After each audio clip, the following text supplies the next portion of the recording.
اجد کی دھمکیوں سے ڈرے جو وصلیوں کا کلیجہ نہیں ہے، اجد کی دھمکیوں سے ڈرے جو وصلیوں۔ ماں کے ساتھ نکاح کرنے پر کوئی حد نہیں، اس سے اگر حق زوجیت بھی ادا کرے تب بھی کوئی حد نہیں۔ اسی طرح اپنی بہن سے نکاح کریں تو اس پر کوئی حد نہیں، اگر حق زوجیت بھی ادا کر دیں تب بھی کوئی حد نہیں۔ ماں کے ساتھ نکاح کرنے پر کوئی حد نہیں، اس سے اگر حق زوجیت بھی ادا کرے تب بھی کوئی حد نہیں۔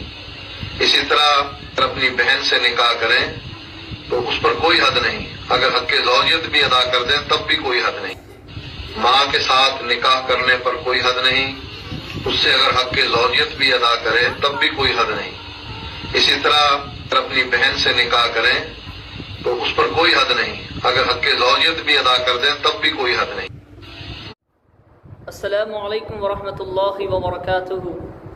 اعوذ باللہ من الشیطان الرجیم، بسم اللہ الرحمن الرحیم۔ ناظرین و سامعین کرام، جیسا کہ ابھی آپ نے ایک ویڈیو دیکھی ہے، جو طبقہ اہل حدیث کے ایک عالم دین ہیں، نجدی وہابی، جنہوں نے اپنا نام اہل حدیث رکھا ہے، بہت بڑے عالم دین، اس کا نام ہے طالب الرحمن۔ جیسا کہ ابھی آپ نے سنا کہ اس نے کہا کہ اس میں کوئی حد نہیں ہے کہ ماں سے اور بہن سے نکاح کیا جا سکتا ہے، یہ بالکل جائز ہے۔ اللہ اکبر! یہ کیسا عقیدہ ہے؟ اللہ تبارک و تعالیٰ نے قرآن کریم میں کیا بیان فرمایا، احادیث مبارکہ میں حضور پاک علیہ الصلوۃ والسلام نے کیا بیان فرمایا، اللہ کے کیا حدود ہیں، حضور پاک علیہ الصلوۃ والسلام نے کیا احکام شریعت کے نافذ فرمائے ہیں، کیا ان کا کہنا قرآن اور حدیث کے مطابق ہے، اللہ نے جو حدود قائم کیے ہیں کیا اس کے مطابق ہے؟ اگر ہم اہل سنت والجماعت حنفی مزارات اولیاء کی زیارت کرنے جائیں تو اس پر شرک اور کفر کے فتوے دیے جاتے ہیں۔ اگر مزارات اولیاء پر یا قبروں پر پھول چڑھا دیا جائے تو اس پر کفر اور شرک کے فتوے دیے جاتے ہیں۔ اگر میلاد النبی صلی اللہ علیہ وسلم منایا جائے یا اس پر خوشی اور مسرت منایا جائے اور اس کا چرچا کیا جائے، حضور پاک علیہ الصلوۃ والسلام کے ذکر کو عام کیا جائے، حضور پاک علیہ الصلوۃ والسلام کی نعتیں پڑھی جائیں، محفلیں سجائی جائیں، تو یہ لوگ اس کو فضول کہتے ہیں اور اس پر کفر اور شرک کے فتوے لگاتے ہیں، جبکہ یہ چیزیں قرآن اور حدیث سے یہ ثابت ہی کوئی نہیں کر سکتا کہ یہ شرک اور حرام ہے۔ کوئی بھی بڑے سے بڑا عالم دین مزارات اولیاء پر جانے کو شرک اور حرام کفر ثابت کر نہیں سکتا، حضور پاک علیہ الصلوۃ والسلام کی میلاد منانے کو کفر اور شرک ثابت کر ہی نہیں سکتا قرآن اور حدیث کی روشنی میں۔ ایک قرآن کریم کی آیت ایسی نہیں ہے کہ جس سے یہ ثابت ہو جائے کہ میلاد النبی منانا کفر ہے، مزارات اولیاء کی زیارت کو جانا کفر ہے، یا ان پر چادریں چڑھانا کفر ہے، کہیں پر بھی لکھا ہوا نہیں ہے، یا ان کی مزارت پر پھول چڑھانا کفر ہے یا شرک ہے، کہیں لکھا ہوا نہیں۔ ہماری جتنے معاملات ہیں اہل سنت والجماعت حنفی کے، اگر یہ بدعقید نجدی وہابی اس کو دیکھتے ہیں تو کفر اور شرک کے فتوے لگا دیتے ہیں، جبکہ اب ان کا ایک بڑا عالم یہ مولوی کہہ دیتا ہے، جبکہ وہ سب سے بڑا جاہل ہے، وہابی نجدی، کہ ماں سے اور بہن سے نکاح کیا جا سکتا ہے۔ اللہ اکبر! کتنی بڑی شرم اور ذلت کی بات ہے۔ اب آئیے اللہ نے قرآن میں کیا بیان کیا ہے وہ میں آپ کو سناتا ہوں۔ سورۃ النساء 4 پارہ آخری آیت تعالیٰ فرماتا ہے، حرمت علیکم امہاتکم، اللہ تبارک و تعالیٰ نے فرمایا کہ حرام ہوئی تم پر تمہاری مائیں۔ اللہ نے قرآن کریم میں کیا فرمایا؟ تم پر تمہاری مائیں حرام ہے، لیکن وہ کیا کہتا ہے کہ ماں سے بھی نکاح کیا جا سکتا ہے۔ اللہ اکبر! اس کے بعد فرماتا ہے وَبَنَاتُكُمْ، اور تمہاری بیٹیاں، بیٹیوں سے بھی نکاح نہیں کر سکتے، وَأَخْوَاتُكُمْ، اور تمہاری بہنیں۔ اس نے کیا کہا؟ ماں سے نکاح کیا جا سکتا ہے، بہن سے نکاح کیا جا سکتا ہے، جبکہ اللہ تعالیٰ فرما رہا ہے کہ ماں سے بھی نکاح نہیں کیا جا سکتا، بہن سے بھی نکاح نہیں کیا جا سکتا۔ کیوں؟ یہ محرمات ہیں، یہ حرام ہے، ہم پر ہم ان سے نکاح نہیں کر سکتے۔ اللہ فرماتا ہے نہیں کر سکتے، لیکن نجدی وہابی مولوی کہتا ہے کہ ماں اور بہن سے اللہ اکبر استغفر اللہ نکاح کیا جا سکتا ہے۔ وَعَمَّاتُكُمْ، اور پھوپھیاں، ماں بہن تو دور کی بات، پھوپھی سے بھی نکاح نہیں کیا جا سکتا۔ وَخَالَاتُكُمْ، اور خالاؤں سے بھی نکاح نہیں کیا جا سکتا۔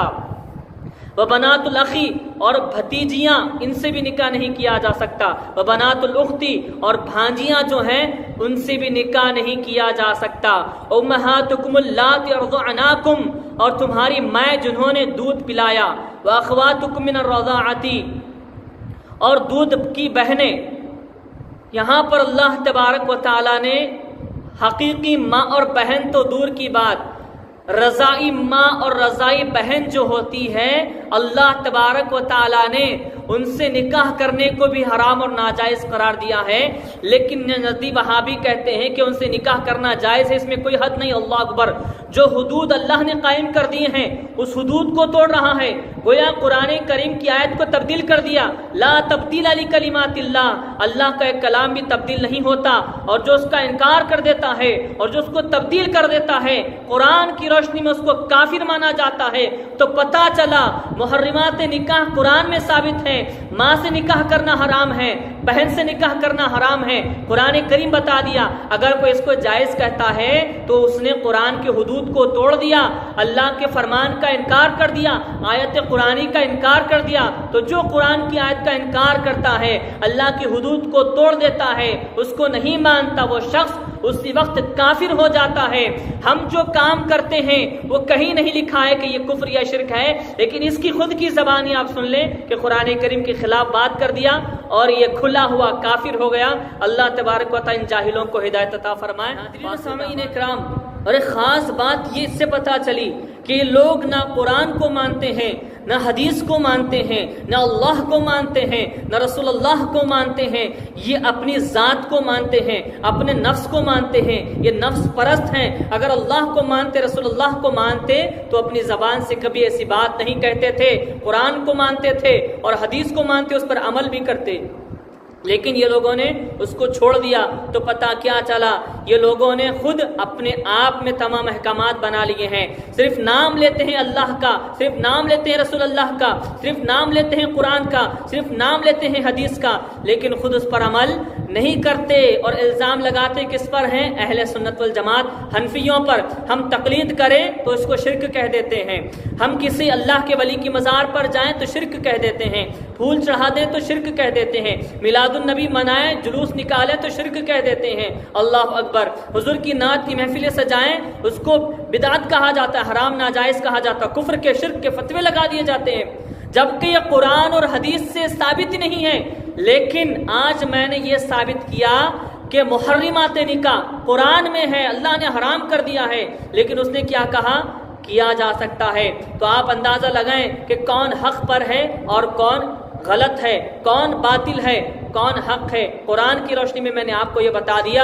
الحمدللہ اہل سنت والجماعت حنفی قرآن اور حدیث کے ماننے والے ہیں، اپنے تمام مسائل کو قرآن اور حدیث سے نکالتے ہیں اور اسی پر عمل کرتے ہیں، اطاعت رسول اور اطاعت خدا کو مانتے ہیں، اور اہل سنت والجماعت کبھی بھی غلط نہیں ہو سکتے۔ کیوں؟ کہ ہمارے مسائل قرآن اور حدیث سے ہیں، ہم اپنی ذات سے کوئی مسائل نہیں بناتے، قرآن اور حدیث سے مسائل نکالتے ہیں۔ اللہ تبارک و تعالی ایسے لوگوں کو ہدایت عطا فرمائے۔ اور یہ لوگ ایسے ہیں کہ سنی حنفیوں کے طریقوں کو غلط کہتے ہیں، ناجائز اور حرام کہتے ہیں، گندے عقیدے کہتے ہیں، لیکن آج بات واضح پتہ چل گئی کہ کس کے عقیدے گندے ہیں، کون گندے عقیدوں والا ہے، کس کے پاس گندے حدود ہیں، کون گندے مسائل بیان کرتا ہے، کس کا طریقہ گندا ہے، کس کا عقیدہ گندا ہے، کس کے مسائل گندے ہیں، کس کا راستہ گندا ہے، کس کی جماعت گندی ہے، کس کا طبقہ گندا ہے، وہ آج پتہ چل گیا ہے۔